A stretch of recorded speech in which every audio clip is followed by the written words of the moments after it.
The last presentation of this session is by Ms. Deepani Pereira on importance of ethical leadership in public and private enterprises of Sri Lanka in developing and global contexts. Floor is yours, Ms. Pereira.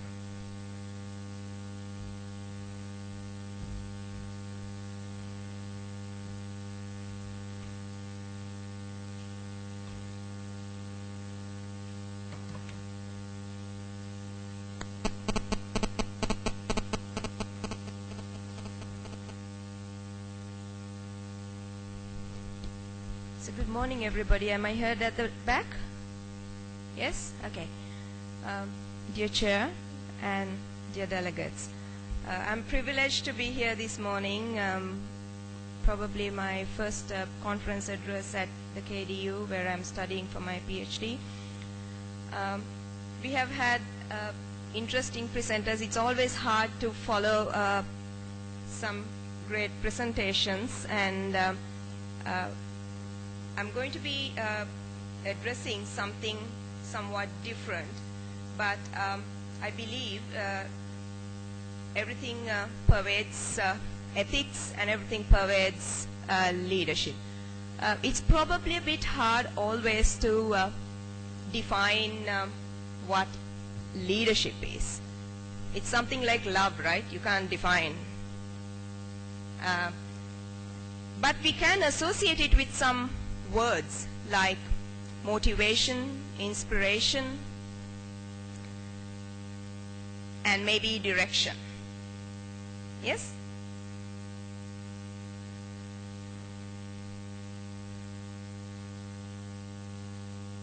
Okay. So this research that I'm going to share with you about is about ethical leadership and its importance in the public and private enterprises in Sri Lanka, as well as in a global context, Sri Lanka as a global context. Before I go into details, let me give a quick introduction about myself. I'm senior visiting lecturer to a couple of universities, so I'm in the academia, as well as I form my own company called Target Resource. So the research is done and channeled through Target Resource, which is why you see the logo here. So moving on, I'm just trying to see leadership, as I said before, is inspiration, motivation, and direction somewhat of sorts. Okay? It's hard to define and determine exactly what leadership is. A leader would always have great followers, and a leader is able to inspire. So what is this ethics all about then? I'm not sure how many of you were there at the inauguration last morning, and the minister spoke of soft infrastructure, remember? And the hard infrastructure, we are all aware, which is all the roads, ports, airports that are being built. But the soft infrastructure is less addressed. So this would typically and ideally fit into that format of soft side. And we need to be developing the intellect of individuals of this country as the country grows in its infrastructure rapidly. Unfortunately for us, the soft side is not developing as rapidly as it should, as it ought to be. So let me move on to sharing a definition on ethics. Let's have a common understanding. It's principles and morals, values, basically. And they come from upbringing, childhood. Most organizations today actually measure individual values before you're hired for the organization. Because, you know, there was a time we used to think, all right, yeah, they will all adapt to companies' values once they come on board. It doesn't work that way.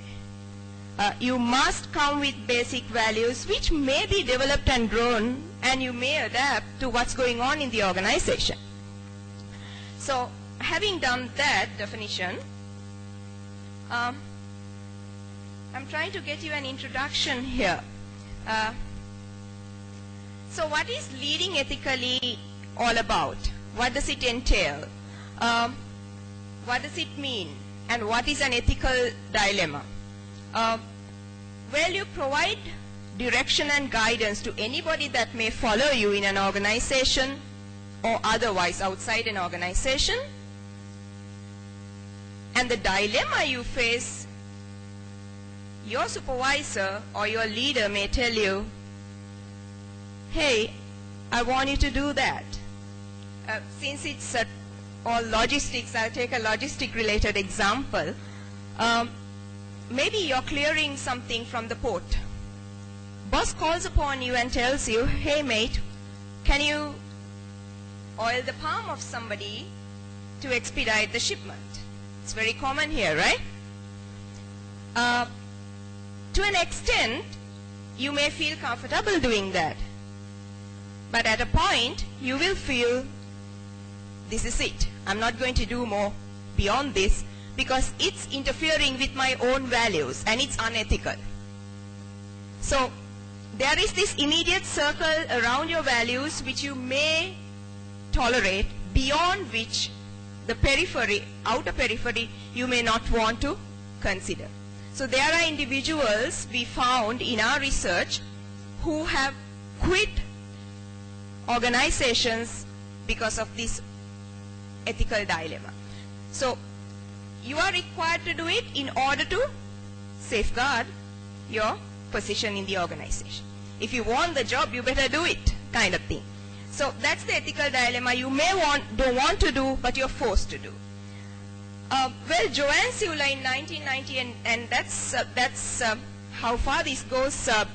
There's very less research pertaining Sri Lanka done on ethical leadership. So it was challenging to look for these journal articles and research papers, etc. So Joanne said, Siula in 1998, that ethics is at the heart of leadership. And I'm not sure again how many of you are familiar with this global index called the Barometer on Ethics. Okay, it's done through Transparency International. You're familiar with Transparency International's work here?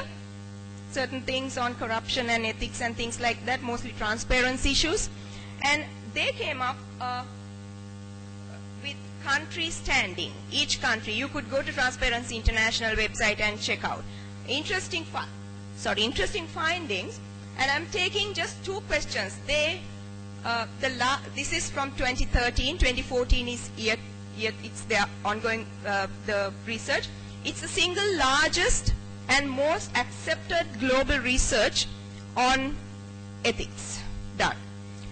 And they have the largest sample, so it's worldwide. Last year it was about 114,000 people surveyed. And in this survey, they said level of corruption increased a lot from 2011 to 2013.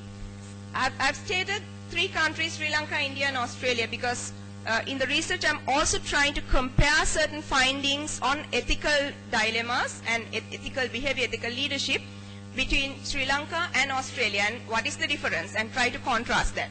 So here a whole lot of 35% of the sample said yes, it has increased a lot during this period, 2011 to 2013. India 40% and Australia 24%. The second question, they asked a number of questions, so I've just taken these 2 questions. Second question, government's actions are highly ineffective or ineffective. In the Sri Lankan context, 47, almost half of the sample said no, it's not effective, highly ineffective or ineffective. India 68%, which is quite a big number, and Australia 52%. So I'm moving on from this barometer. It's an interesting study. So for most students who are interested in this, it might be an ideal platform to extract, dissect information and extrapolate things. So our variable in this whole research was 2 things. That's ethical leadership and its impact on organizations. So variable on economic development in the Sri Lankan context not been adequately done, like I said before. There was an Australian study done by 2 Australians and a Sri Lankan called Batten, Hetiheva and Miller in 1997, and they had a number of firm-specific factors like the size of the firm, the turnover, various annual stats and things like that. And that compared between Sri Lanka and Australia, because both economies are very different, but there's so many other aspects like the population and the number of cultural aspects were quite close. I'll share further as we go on. So the purpose of this research was the importance of ethical leadership in private and public enterprises of Sri Lanka, both in developing and global context. I'll take you to the preliminary study looking at some literature. The study that I mentioned, Batten and others, they said there are significant variation in the factors affecting ethics and management practice between Australia and Sri Lanka. In Australia, there were forums and many companies had a code of ethics, whereas in Sri Lanka, it was much less. And I also took a recent doctoral study from 2011 where Julie Cruz evaluated 87 companies, diverse companies across Australia, and her findings also were quite similar to what we did over here. And 3 themes emerged that are value alignment, governance, and relationship centeredness as ethical leadership. So majority assigned for ethical leadership these 3 things. And apart from that, ethical leaders were described using a number of these words: integrity, courage, trustworthiness, fairness, altruism, adherence to accountability, so on and so forth. And they also described a less than ethical leader to be this. So these were some of the terms used: deception, self-centeredness. In the matters of governance, the decision making is less than ethical. Leaders reflected culpability, which is like they will work on guilt and they wouldn't care too much. Expediency, they will compromise on quality and when they know it's unethical. And self-centeredness. So the problem is ethical leadership is important in private and public enterprises in Sri Lanka in dual contexts of development and global. That's the question I asked, and came up with 4 research questions. The answers were found for these research questions to identify whether there is a correlation between ethical and unethical leadership outcomes on organization, and whether there is a positive correlation between ethical leadership on organizations, economic development and performance. And ethical leadership influences countries' image, and also ethical leadership affecting countries' development. And we had a very interesting round of responses. A conceptual framework here says organizational excellence, which I developed in 2011 for a separate study. Organizational excellence measured on people, leadership, process, product, and a number of criteria. And importance of ethical leadership on this side. Sorry. Okay, here we go. So the findings were organizational excellence, when it is high importance, they have always assigned to ethical leadership, and organizations thrive, do really well. And when organizational excellence is low, you see they are an unethical organization predominantly, and they will barely survive, and they will move this route towards death at some point. And if organizational ethical leadership is assigned a low here and high organizational excellence, they are moving towards low death. They are not dead yet, right? I hope this is clear how it moves. So I'm basing the findings on that model. Research methodology and data collection, we had 23 firms and which we thought was a representative sample that we took across a number of organizations across the country, and 17 companies responded, which was like a 74%. Interview questions were these asked, and they were structured, and we moved from individual values to more corporate and more organizational values and countries' values.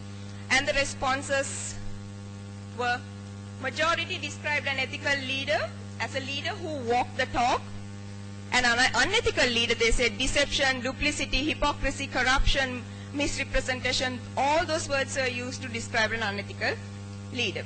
And most organizations didn't have a written code of conduct.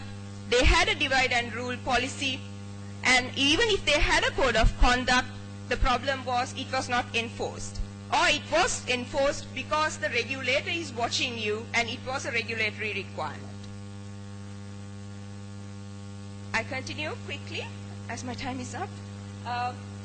The response to the last question that we asked, the country's context, number of participants, 37% responded that ethical leadership both at political and institutional organization was very strongly required in Sri Lanka, and it was very important. Number of other responses like lack of strong nationalistic identity, etc. Okay, do I stop? I think so. Thank you. Thanks for your listening.